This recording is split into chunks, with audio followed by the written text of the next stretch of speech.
Now on the APEC VIP hotline, cutting-edge training for the serious athlete, apecgo.com. Joining us now from Rattle and Hum Sports, it is the Big 12 insider, Kevin Lonnquist. How you doing, Kevin? Happy Friday to you, Bryan. How are you doing? Doing well. Thank you, sir. Good talking to you as always. I wanted to get your impressions, first of all, covering some of the things from last weekend. How surprised were you by the way Notre Dame pushed Oklahoma around last week?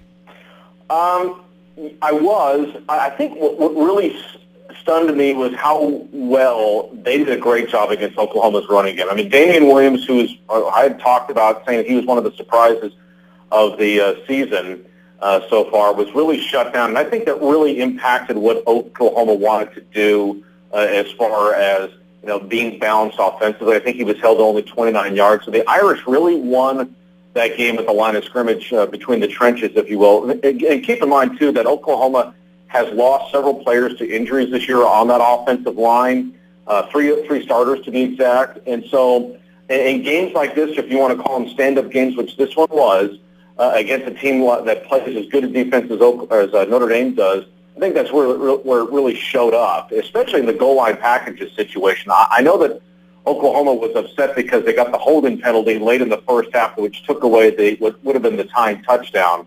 But it was a clear hold, too, even though Bob Stoops didn't like it. I mean, when you're tackling the guy, it kind of speaks for itself. I know that Bob wasn't happy with the officiating following the game. He said so in his press conference. But at the same time, you got to score points, too. And the Irish, haven't given up a rushing touchdown all season up until in the fourth quarter of last week's game.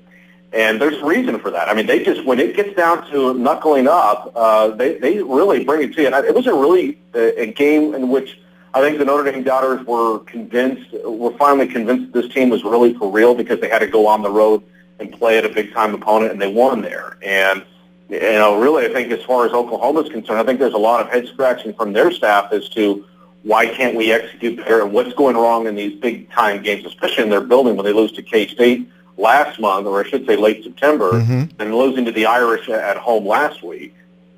All right, and then you take a look at the impact this has on Kansas State because they beat an Oklahoma team, and that would have looked really good in the computers prior to Notre Dame beating Oklahoma. What kind of impact does that have? Does that hurt K-State now that OU lost to Notre Dame? It could. It just kind of depends on how the Sooners finish the rest of the season. I mean, K-State's number 2 right now. If they take care of business, and Bill Snyder was asked about style points earlier this week in the coach's call, and he typical Bill, he downplays that and says, no, that's not on my radar, and that's not anything that we think about. I don't know if he's telling you the whole story there, but that's obviously how Bill has to sell it to publicly, and maybe he sells it that way to his team. Here's the thing with Kansas State. They've got a quality opponent with Oklahoma State, and the Cowboys actually jumped into the BCS rankings this week at 24, I think it is. And then they've got back-to-back road trips to Fort Worth and then to Waco, and then they finish at home against Texas. I think the one thing with K-State is obviously they've got to keep winning. The margin of victory that will be determined, obviously, for itself during those games. I think if Oklahoma continues to do what it's supposed to do and win, and really if Texas continues to play, can find a way to win, and maybe, or even if Texas Tech, the winner of the Texas game tomorrow is going to have an impact on where K-State is. I think the Wildcats are in pretty good shape. It's going to be hard for anyone to pass them unless there's just some sort of computer computation that I'm not aware of. But right now, I don't think it's going to hurt them unless Oklahoma were to trip down the line. Okay, and now you got K-State hosting Oklahoma State, and you mentioned Oklahoma State and how they've come on a bit. Do you see that being any challenge to Kansas State, though? I think it can be. I mean, I think we talked about last week, Bryan, where the Texas Tech game was going to be a challenge, and it was. I mean, it really was a good game for a half, and Texas Tech did what it has done in its other loss to Oklahoma, where it turned the ball over, and that's where the game got away from them, where the Wildcats ran away with it. And the one thing I liked about Oklahoma State's team, obviously, number one, Wes Lunt is back, and if they can keep him injury-free, because they're really thin at quarterback now with J.W. Walsh out, but if Wes Lunt is okay and can get through the game physically, then he'll put them in a position to stay with the Wildcats. This is a game where I've said to other people where Joseph Randall, their running back, really has to make a difference in it. That's going to be difficult because Kansas State is very physical on both sides of the ball. but he's going to have to be really physical and have his line open up some things. And here's the one underlying thing about Oklahoma State's defense, Bryan, is the fact that in the last 3 games, the Cowboy defense has only given up 4 touchdowns. So they've really been playing well here recently, and that's a tribute to Bill Young and what he's been able to do. They aren't getting the turnovers like they did last year, but the one thing is that they are stopping people. I mean, you look at the game last week against TCU, where the Cowboys gave up 2 first-quarter scores and were quickly behind, but then they shut TCU down for the rest of the game. Now, TCU's offense isn't Kansas State's offense. I understand that. But the point is that Oklahoma State's defense is playing much better. And if they can rise to the occasion in Manhattan tomorrow night, I would give them a shot, kind of like where this is with Tech, where Tech was, probably take Kansas State a little deeper. Remember, last year's game was such a great game that Oklahoma State pulled it out 52-45 in Stillwater. I don't think we're going to have that kind of game. I don't anticipate that. But I think the Cowboys will push the Wildcats tomorrow night. Okay. Now, Oklahoma, coming off that loss to Notre Dame, goes to Iowa State. That's going to be a heck of a football game. It should be. History tells you it won't. When Oklahoma leads the all-time series 69-5, I mean, Iowa State hasn't won a game in this series since what I think it was 1990. That was when I was still in college, and so. Really, I think as far as the Cyclones, I kind of look at this game with the Cyclones. They're 1 win away from becoming a bowl-eligible team, and they're going to start to Steele Jantz again, which they should. Steele's 4-1 as the starter. But let's be honest here: the Cyclones' offense, for as good as they were against Baylor last week, Baylor's defense is not Oklahoma's defense. Okay, and that is that's kind of like opposite ends of the spectrum there. And I really think that they're going to have trouble moving the football against OU. And this is a game, again, we talked about, where Kansas State could be impacted. This is a game where Oklahoma has to be careful. And I think that they'll win. They're going to have to reestablish Damian Williams. The Damian's only rushed for, 73 yards in the last 2 games. And I think the one thing about that is that they're just going to have to be methodical. They know they're going to be in for a dogfight, much like what Iowa State did with Kansas State a couple weeks ago. I anticipate the Sooners winning by a score, but I anticipate the Cyclones giving them all they want. All right, we got another interesting ball game. You talk about polar opposites in the style of play. TCU in West Virginia in Morgantown tomorrow. Yeah, it's an interesting situation here because TCU coach Gary Patterson typically likes to have his team get up early enough the day before they play a road game so that they can be familiar with the surroundings at the opposing team's ballpark. But because of Hurricane Sandy and the nor'easter that were colliding with each other earlier this week, the Horned Frogs actually had to go through all their pregame workout stuff Friday morning, or this morning I should say, and then they're getting into Pittsburgh later on tonight, like around 10 o'clock, and then they're busing down to Morgantown to play the game. So all that pregame stuff, that the routine that Gary likes to put together, is not going to happen this time. I think what's going to be happening here is going to be, can TCU move the football against West Virginia's very soft defense? The Mountaineers are last in the nation in pass defense, but the Horned Frogs have had a lot of problems as far as moving the football here recently, and they've been turning it over here a lot too. I mean, and that's what's going to happen with a redshirt freshman quarterback in Trevon Boykin. And Boykin had a knee injury late in the game at Oklahoma State. Matthew Tucker, the running back, is still dealing with the after effects of his high ankle sprain.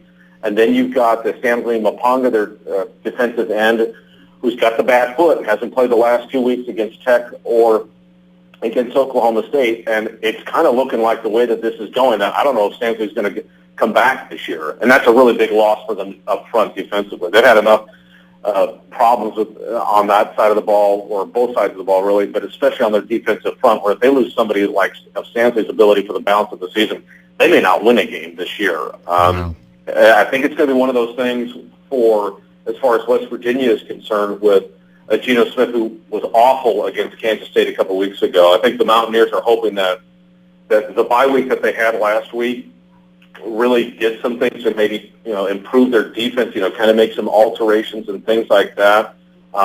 If Boykin's, going to play like a redshirt freshman quarterback in Morgantown, I don't like TCU's chances at all tomorrow afternoon. It's crazy to think about the idea of TCU having a battle to be bowl eligible. It is, but, I live in Fort Worth, Bryan, and I know a lot of TCU fans that they've kind of hanging their heads a little bit. And I said, well, this is life in the world of being in the BCS. That's right. And it's an attrition, and as opposed to playing, when you were in the Mountain West or even in Conference USA or whatever, where you had maybe 3 stand-up games a year. It's not like in the Mountain West where it was BYU, Utah, and Boise State. Now you've got 7, and they're not, and those 3 aren't spread out. They're back to back to back to back to back. I mean, because next week after West Virginia, TCU comes home to play Kansas State, and then they go to Texas on Thanksgiving night, and then they come home and play Oklahoma. So I mean, this is what TCU aspired to be as they were building their program. So and I realize that they've lost 21 players this year through either the drug scandal or the Casey Paul unfortunate situation there, or players just being hurt or quitting football, or Ed Wesley, one of their top running backs, leaving back in the spring. But hey, everyone else goes through it at the BCS level, and so they're just going through their own series, their own periods of adjustment. They might be able to grab one game down the stretch and get bowl eligible, which would be really crucial for them because they can treat it like another spring game, a spring schedule, if you will. It's going to be really hard, but again, this is to use a phrase, Bryan, be careful what you wish for. I was just getting ready to say that very thing.